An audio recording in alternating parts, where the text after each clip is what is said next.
Yo, what's up guys, it's King Sean here, and in today's video, I'll be talking about some underrated free agent options that the Commanders could potentially target once free agency or the legal tampering period opens up. Before we get into today's video, make sure y'all leave a like down below, subscribe if you're not already subbed up, and turn on notifications. And with that out of the way, let's get straight into today's video. Alright, so we are just 6 days away from the legal tampering period and 8 days away, or by the time you guys see this video, recording on a Tuesday, but gonna post it on Wednesday, March 5th. So we're gonna be 5 days away from the legal tampering period and 1 week away from free agency. So we're getting super close, and just want to talk about, underrated free agents today, and then later on in the week, I'll talk about my free agency predictions for the Commanders. Let's start with my first underrated free agent I want to talk about, and that is D-tackle Tershawn Wharton. I talked about him a while back in my D-tackle position group free agency discussion, who we could target at D-tackle in free agency, and Wharton was one of the guys I had on there. He offers versatility as a pass rusher and a very solid run defender. This past season, he was really good with the Chiefs, had 6.5 sacks along with 33 pressures, and those 33 pressures, according to PFF, let me find the stat right here. According to PFF, that ranked 31st out of 219 eligible edge rushers. So that's really good right there for Tershawn Wharton, right? So he put up very solid production with the Chiefs this past season, and I don't think he would be too expensive, right? He's a guy that would provide more to your D-tackle room. Like I just said, he's a really good pass rusher, D-tackle, and offers some pretty good run defense as well, which we absolutely need in the interior of our line. We need throughout our line in general, right? We need an edge rusher that is good at stopping the run and setting the edge, but getting a D-tackle that is also pretty decent at stopping the run is great as well, and I feel like Tershawn Wharton will be able to do that. Now, how much will he get paid? Before today, I thought 10 to 15, maybe 10 to 13 million dollars is what he would get paid. However, Osa Odighizuwa, he got $20 million today from the Cowboys, $20 million per year extension, 4-year, $80 million, $58 million guaranteed. So, look, Tershawn Wharton, he may get, I don't think he'll get close to that because, his production with the Chiefs hasn't been bad. However, I feel like Osa makes more of an impact for the Cowboys, right? So he may not get that much money. However, he could get a pretty nice payday. But if Wharton isn't too expensive, he's a guy that I feel like would be a really good fit in our defense. He has a relentless motor, man. Like I just mentioned, has really good pass rush skills as a D-tackle. And you need to find someone in free agency to help out in your D-tackle room because you're about to trade John Allen. And I feel like Wharton would be the perfect option to add in free agency. And he wouldn't cost as much as some other D-tackle options out there in free agency right now. Next guy up is Elijah Moore. He's an interesting receiver option in free agency. This receiver free agent class isn't the best, so I could see a guy like Elijah Moore attracting a lot of interest. So far in his career, he hasn't really worked out with the Jets nor the Browns. Obviously spent the first 2 years of his career with the Jets. Didn't really work out with them. Had a pretty promising rookie year, playing 11 games, had 43 receptions for 538 yards and 5 touchdowns, so that's really good. However, the following year wasn't nearly as good, 446 yards and 1 touchdown. So he didn't really work out with the Jets, so they traded him to the Browns. And in 2023 with the Browns, played all 17 games, had 59 catches, 640 yards, and 2 touchdowns. That's not terrible, but, he was drafted in the second round back in 2021, and he was expected to do big things in the slot in the NFL with the Jets and even with the Browns when he was traded to the Browns. However, he really never lived up to that hype, right? In this past season, only had about 500 yards and a touchdown. So he has not reached the level of play and production that people have expected him to be at this point in his career, right? However, he's only 24 years old, which is crazy to me. Now, he does turn 25 later this month, but he's still super young. And there's still potential there. There's still a lot of talent with Elijah Moore. He's a pretty speedy, quick slot receiver. And if you sign him, he wouldn't be expensive whatsoever, right? Could be a 1 year, $5 million prove-it deal.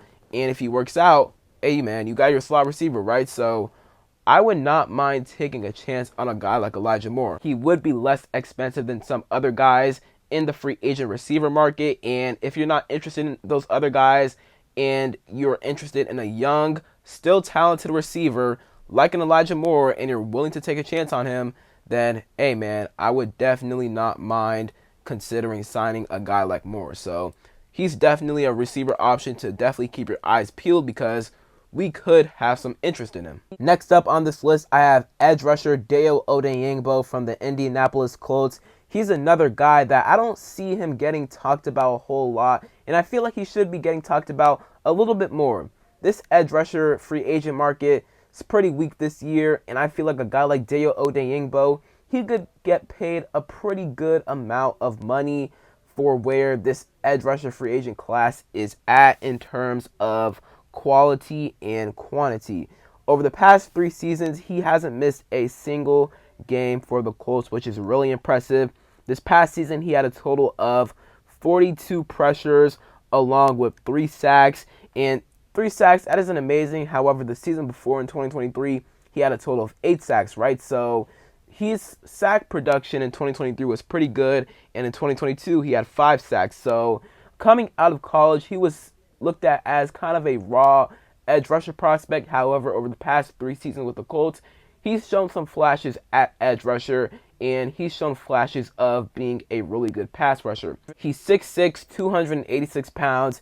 You can line him up on the edge, obviously, or on the inside working against D tackles, right? He's kind of like, I feel like Dorrance Armstrong in the sense that he's pretty versatile in where you can line him up on the inside and off the edge, right? So sounds like a DQ type of guy in my opinion. Also, I think he's pretty good at defending the run. Coming out of college, I feel like he was very raw when it came to rushing the quarterback. However, he was pretty good at defending the run, which we need an edge rusher that is good at defending the run. As you guys know, good at defending the run and setting the edge very well. And I feel like Dayo Odeyingbo, he provides both of those things for us, and he's a developing pass rusher, and he's gotten better at it over the past couple of seasons with the Colts. So this is a guy that I would not be surprised if we decided to target. He seems like a Dan Quinn and Joe Wood Jr. type of guy, and he wouldn't be too expensive.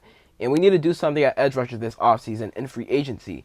And there isn't a lot of big names at edge in free agency. So Dayo Odeyingbo, he could be a guy that we decide to target or look at. Next guy up on this list is cornerback Michael Jackson Sr. from the Carolina Panthers. This guy was on the Seahawks about a year or 2 ago, and I thought he looked pretty solid with the Seahawks, man. He showed a lot of flashes, but I think this past season with the Panthers is where he showed a bunch of really nice flashes, in my opinion. He had 2 interceptions this past season, and also he's got the size, he's got the speed to match up against bigger cornerbacks, in my opinion. He's 6'1", 210 pounds, so it feels like DQ and Joe Witt want a tall, lengthy cornerback with good speed, just a guy that is able to match up well against bigger receivers, and specifically A.J. Brown, right?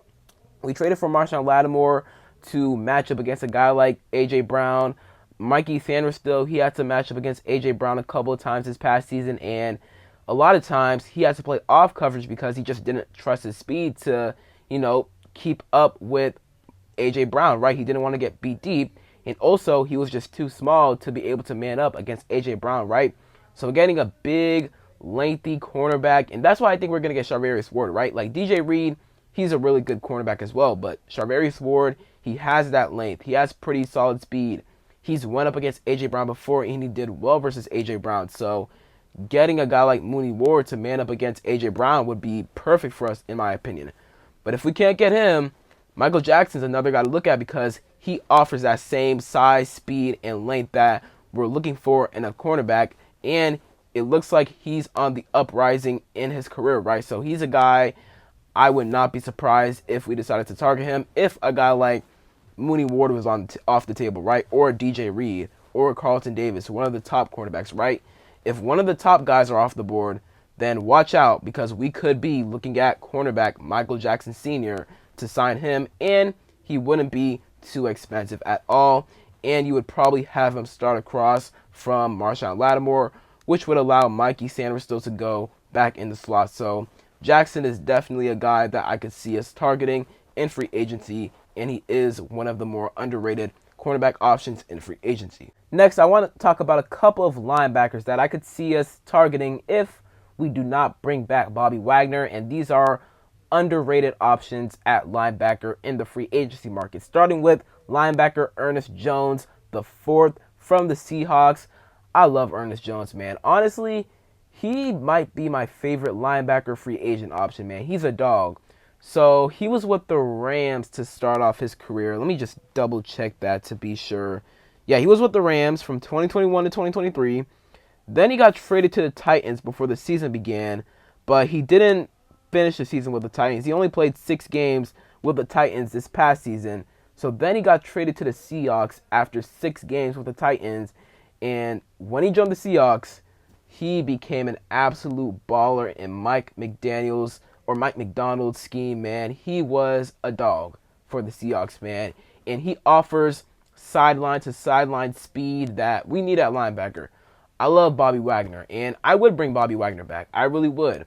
But he just doesn't have that same sideline to sideline speed as he did early on in his career as expected, because he is getting older, right? So he's losing some of that speed. So getting a guy like Ernest Jones, who, number one, is younger. He's only 25. He'll turn 26 later on this year. He offers that sideline to sideline speed. He can be a really good Mike linebacker for you, especially next to a guy like Frankie Louvu, who is obviously a really good linebacker who can also rush off the edge at times.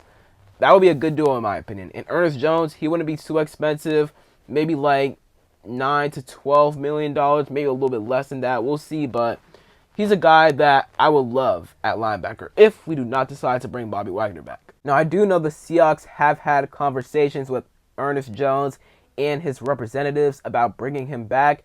However, if he's available at the start of free agency, at the start of the legal tampering period, and we decide to not bring back Bobby Wagner and decide to go another route, maybe via free agency, get younger, Ernest Jones, to me, is a guy that would be perfect for our defense, and he wouldn't be as expensive as guys like Dre Greenlaw or Nick Bolton, for example. The last guy I have on this list is linebacker Jamien Sherwood of the New York Jets. He was fantastic for the Jets this past season, and he's a converted defensive back into linebacker. I think he was like a former safety or something, and the Jets decided to convert him to linebacker. In this past season, he started every single game for the Jets, and he did not disappoint for them. 2 sacks, 158 tackles, 98 solo tackles, which, by the way, led the NFL, so that's impressive. 10 TFLs, along with 2 QB hits. PFF gave him a 73.8 overall grade with a 68.1 pass rush grade and a 77.1 run defense grade. So, Jamien Sherwood, he was very impressive for the Jets this past season, and it looks like he's going to get a good amount of money this offseason. Like I just said when talking about Ernest Jones, we need more speed at linebacker. I love Bobby Wagner, but he just doesn't have that same sideline-to-sideline speed as he did early on in his career, right? So getting a guy like Jamien Sherwood, who is 25 years old, he just turned 25 back in January, right? So he's still very young, and he has great sideline-to-sideline speed, really good at defending the run, and is not bad in coverage. I feel like that's a guy that if you're looking to upgrade at linebacker from Bobby Wagner, he's a guy to target. And like Ernest Jones, I don't think he'd cost way too much money as compared to a guy like Dre Greenlaw or Nick Bolton, who will probably be expensive. So that is it for today's video. Hope you guys enjoyed. Comment down below some free agents that you feel like are on more of the underrated side, and I'll take a look at some of the free agents you guys name down in the comment section. Make sure y'all sub up if you're not already subbed up to the channel, and turn on notifications. And other than that, it's been King Sean, and I'm out. Peace.